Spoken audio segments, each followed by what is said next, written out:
এবার সুদীপার ক্ষতি করতে চৌধুরীর বাড়িতে এসে নিজেই ফেঁসে গেল রুডি। রুডিকে সামনে দেখে হারানো স্মৃতি ফিরে পেয়ে তার আসল পরিচয় সবার সামনে ফাঁস করে দিল রূপা। হ্যাঁ বন্ধুরা, আমরা এমনটাই দেখতে পাবো অনুরাগের ছোঁয়া ধারাবাহিকের আগামী পর্বগুলোতে। বিস্তারিত জানতে আমাদের চ্যানেলটি সাবস্ক্রাইব করে ভিডিওটি না টেনে শেষ পর্যন্ত দেখতে থাকুন।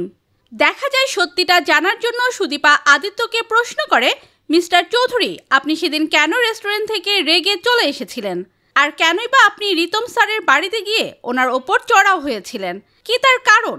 সুদীপার প্রশ্নের উত্তর দিতে গিয়ে আদিত্য বলে, সুদীপা, আমাদের মাঝে আর কেউ নেই তো? সুদীপা অবাক হয়ে বলে, আর কেউ? আর কে থাকবে?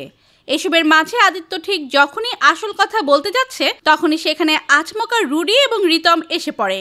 চৌধুরী বাড়িতে তাদের দেখে সুদীপা অবাক হয়ে যায়। সুদীপা রিতম আর রুডিকে বলে, স্যার আপনারা?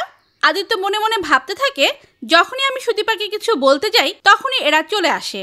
সবটাই কি কাকতালীয়, নাকি এর পেছনে কোনো চক্রান্ত চলছে? সত্যিটা আমাকে জানতেই হবে।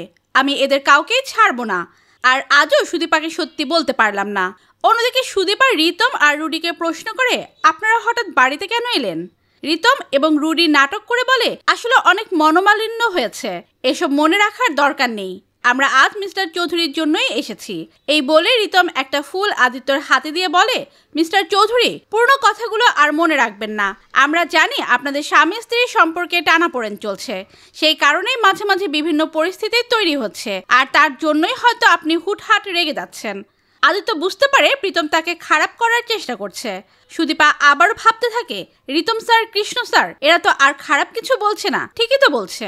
কিন্তু আদিত্য দৃঢ় কণ্ঠে বলে, আমাদের পারিবারিক বিষয়ে আপনাদের ঢুকতে হবে না, আর স্বামী স্ত্রীর ব্যাপারে তো কোনো রাইটসই নেই আপনাদের। রিতম তৎক্ষণাৎ বলে, আপনাদের স্বামী স্ত্রীর ব্যাপার তো আর গোপন নেই, সবই পাবলিক হয়ে গেছে।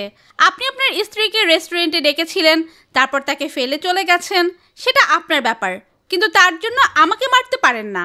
পরবর্তীতে এমন হলে আমি আপনাকে ছাড়বো না। পুলিশ বলে ছাড় পাবেন ভাববেন না।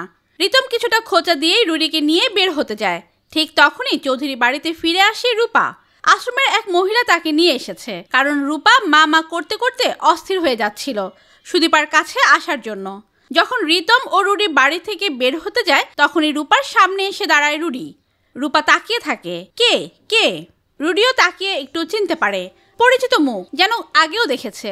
হঠাৎ রুডি বলে ফেলে, কে উনি? সুদীপা এগিয়ে এসে বলে, কৃষ্ণ স্যার, উনি একজন অসহায় মানুষ, আমরা ওনাকে মা বলে ডাকি। কৃষ্ণ নামটা শুনতেই রূপার মনে পড়ে যায় সব।